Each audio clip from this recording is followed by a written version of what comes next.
નમસ્કાર મિત્રો, હું છું આપનો મિત્ર ઈશુદાન ગઢવી. અને મિત્રો, આપને ખબર હશે, અમદાવાદમાં હમણાં કેશવનગર ચાલીમાં 150 જેટલા જે ઠાકોર સમાજ ના મકાનો છે પાડી દેવામાં આવ્યા. આપણે જોયું હશે કે વિકાસ કરો એનો વાંધો નથી, પણ ગરીબો ઉપર જે અત્યારે ચાલી રહ્યું છે અત્યાચાર, અને પાછું કોઈ બોલવા વાળું નથી. સૌથી મોટી વસ્તુ શું છે, તમે જુઓ, એમાં સમાજના આગેવાનો નહીં આવી શકે. સમાજના આગેવાનો બિચારા જે આવી શકશે એ પાર્ટીના નહીં હોય, એ આવી શકશે, પાર્ટીના નહીં આવી શકે. એટલે તો મારું કહેવાનું એ છે કે ઠાકોર સમાજના લીડરો જે આટલા મોટા લીડરો હતા એ ચૂપ કેમ થઈ ગયા? એક બહુ મોટું સિસ્ટમેટિકલી ચાલી રહ્યું છે ષડયંત્ર, એની તરફ મારે તમારું ધ્યાન દોરવું છે. આજે ઘણા પક્ષમાંથી અહીંયા પક્ષ જોડાઈ રહ્યા છે, એટલે લોકો તાળીઓ પાડે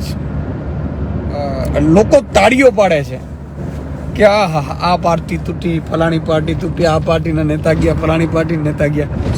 મિત્રો, તમને કદાચ ખબર નહીં હોય તો કહી દઉં કે એ પાર્ટીના કાર્યકર્તાઓ, નેતાઓ તો તૂટશે ને જશે, એ તો પોતાના સ્વાર્થ ખાતર કે જે પણ હશે એ કરી લેશે.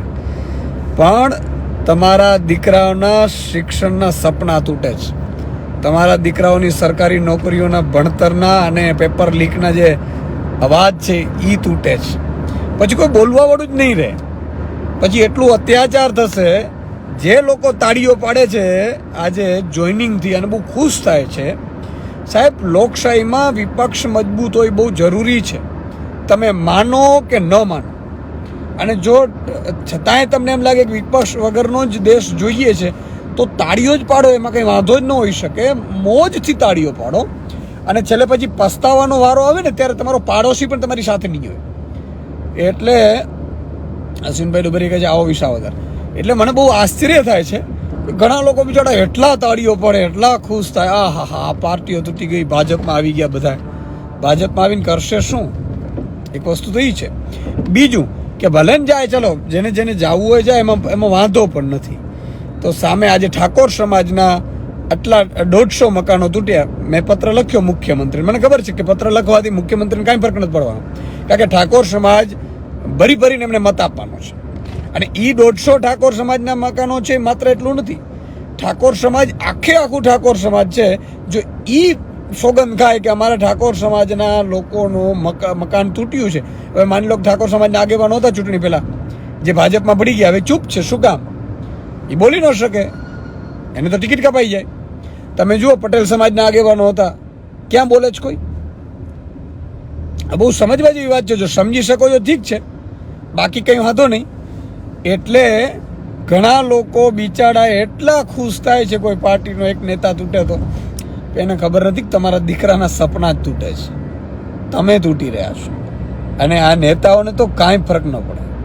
હું બહુ જ ક્લિયર કટ વાત કહું છું તમને આજે સમજાશે તો ઠીક છે, ન સમજા. અને લડવાવાળો તો આજે લડશે ને કાલે વયા પણ જશે, બરાબર છે? બધા નેતાઓ. અને નેતા શું કામ ન જાય, મને એ કયો. હાલો, જો અહીંયા ચૂંટાવાનું ન હોય અને ત્યાં જ ચૂંટાવાના હોય ને ત્યાં જ જો તાળીઓ પડતી હોય ને ત્યાં તમે જેટલા પણ ગુના કરો એ માફ હોય, તો પછી એ તો બિચારા વયા જ જાય ને. હું કામ તમારા દીકરાનું ભલું કરવા હું કામ એ આવે? આને તમે જુઓ કે એ તમને ખબર ન પડતી હોય તો છગન ભુજબળ, અજીત પવાર, આટલા બધા લોકોએ કૌભાંડો કર્યા અને એના પોતાના નેતાઓ પોતે કહેલું છે કે આ બધાને ભ્રષ્ટાચારીઓને જેલમાં નાખી દેવા, બધાને પાર્ટીમાં નાખી દીધા. એટલે મારી એક વિનંતી એ છે, આજે ચેતરભાઈ વસાવા છે એ ખૂબ મજબૂતાઈથી લડી રહ્યા છે. એમની ઉપર જેલમાં નાખવાની કોશિશ કરીને આન તેન કરી આજે. એટલે મને તો બહુ આશ્ચર્ય થાય છે કે જે લોકો ખેડૂતોના વિરોધ નિવેદનો કર્યા છે. રનુભા ઝાલા કહે છે કે લોકોને અભણ રાખવાના કાવતરા ચાલી રહ્યા છે. રેખા ઠક્કર જય મોગલમાં, યુવી ભરવાડ જય મોગલમાં, ઇન્દ્રજીતસિંહ ઝાલા કેમ છો સાહેબ? એકદમ મજામાં. જો ઈ તો બધું કરશે કોશિશ યાર, પણ પ્રજા જો નહીં સમજે તો હું તો એમ કહું છું બધા નેતાઓ ભલે ને અહીંયા જઈને ગોઠવાઈને જલસા મારે, જેમાં વાંધો શું છે? નુકસાન તો તમને જ આવવાનું છે. તમારા પેપર લીક થશે એટલે કોણ સવાલ ઉઠશે? માન લો કે આજે આંદોલન ખેડૂતોનું થયું અને પછી બંધ, આખું આંદોલન ગુમ થઈ ગયું. 26 સાંસદો છે ભાજપના છે એટલે કે બોલ્યા નહીં. આજ કદાચ ત્યાં કેન્દ્રમાં વિપક્ષની સરકાર હોત તો ભાજપના સાંસદો બોલત. તમે વિચાર કરો, મનસુખભાઈ વસાવા તબિયત બીમારના નામે રાજીનામું 2 વખત આપી ચૂક્યા છે, બરાબર, કે મારે નથી રહેવું. છતાંય ભાજપ એમ કહે છે કે નહીં ભાઈ, વળી અહીંયાથી કોક ચેતરભાઈ ચૂંટાઈ જતો હતો, તમે એના મત તોડો. પછી તમે જુઓ છોટુભાઈ વસાવા ને બધાને કામે લગાડો છો તમે. કાંતિભાઈ કે આવું જ જોવાનું છે સુદાનભાઈ, બિલકુલ ઘોર કલયુગ છે. અને મજાની વાત એ છે કે જે પ્રજાને રમાડે છે એની જય જયકાર થાય છે, અને જે પ્રજા માટે લડે છે એને લોકો ગાળો આપે છે. યાર તમે હું કરવાના, તમારાથી શું થશે? અલ્લાહ ભાઈ, અમારા કાંઈ થાય કે ન થાય કાંઈ વાંધો નથી, પણ તમે પસ્તાશો બહુ. એટલે વધારે મિત્રો શેર કરજો. આ બધામાં એટલું ચોક્કસ છે કે જે લોકોએ ઈસુદાનભાઈના શબ્દ યાદ રાખવા રાખી લેજો, જે લોકોએ ખૂબ મજબૂતાઈથી તાળીઓ પાડે છે ને એ જ લોકો પોતાની ડાયરીમાં લખી નાખે 2 વર્ષ પછી, 2 થી 4 વર્ષ. તમે પોતે સ્વયંભૂ ચીસો નહીં પાડતા હો તો મને યાદ કરજો. એટલે ભરૂચ વિન આપ, અશ્વિનભાઈ કહે છે જોશી, વેરી ગુડ. ઈશ્વર પક્ષે તો જીતીશું, વિસાવદરે જીતીશું, ભાવનગરે જીતીશું. જો એ તો ઠીક છે, જીત હારજી તો હાલ્યા કરવાની છે. મારી વસ્તુ એ છે કે સાચાને તમે સાથ નહીં આપો તો એ તો ખોટા ભેગા પડી જશે ભાઈ. એને શું વાંધો છે? એને તો મોજે મોજ હોય ને, એને મોજ. અચ્છા, 3 ઇડિયટ પિક્ચર તમે જોઈ હશે, બરોબર? જે વૈજ્ઞાનિક સાયન્ટિસ્ટ મોટા, જે રેન્ચો આપણે એનું નામ છે, એ અત્યારે આંદોલન ઉપર બેઠા છે, ઉપવાસ ઉપર, -16 ડિગ્રીમાં ઉપવાસ ઉપર બેઠા છે પોતે. શું કામ ખબર છે? કે આ ચારે બાજુથી ચીને કબજો કરી લીધો છે, કબજો વધતો જાય છે, કોઈ મીડિયા બતાવતું નથી.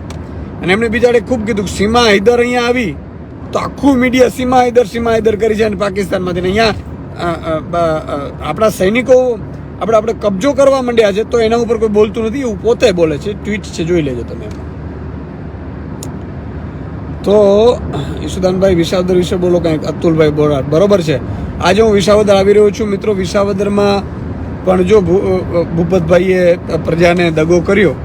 આમ તો જો તમે જાઓ ને બીજા પક્ષમાં એને વાંધો નથી, પણ ધારાસભ્ય બનીને ન જાઓ તો તમે 5 વર્ષ પૂરા કરો. આજે તમે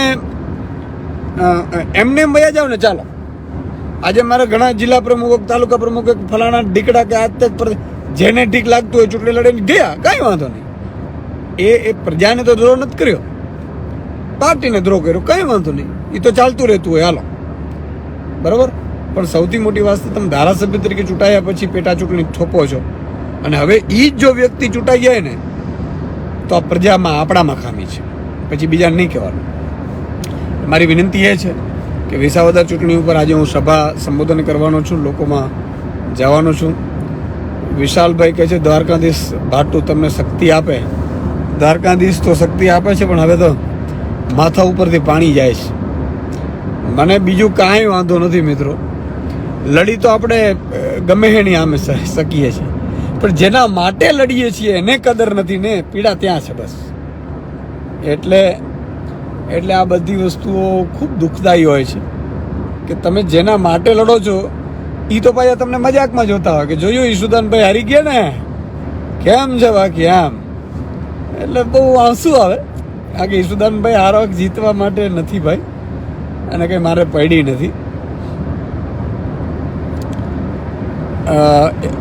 એટલે તમારી પાસે કોઈ ખેડૂતો માટે પોલિસી છે કે નથી, એમ કે ખેડૂત માટે રમો છો. એટલે આ ભાઈને બિચારાને ખબર નહીં હોય કે ખેડૂતો શું કહેવાય, ખેડૂતોની પોલિસી શું છે. તમે કદાચ મારું મારી યુટ્યુબ ઉપર ને હશે, જોઈ લેજો, પોલિસી હોય તમને ખબર પડી જશે. બાકી દલાલીઓ કરવાથી તમને કાંઈ વરસે નહીં. અને ખેડૂતો શું છે, ખેડૂતોની નીતિઓ શું છે, એ બધું મેં મૂકેલું છે અને મારા પ્રોગ્રામો મૂકેલા હશે. યુટ્યુબ ઉપર જોઈ લેજો, તમને બધી ખબર પડી જશે. સનીશભાઈ રાજપૂત કે અમે તમારી સાથે છીએ. જય માતાજી જાદુગર આદિત્યભાઈ, જય માતાજી. એટલે મિત્રો સવાલ એ છે, ઠાકોર સમાજના 150 મકાનો પડ્યા.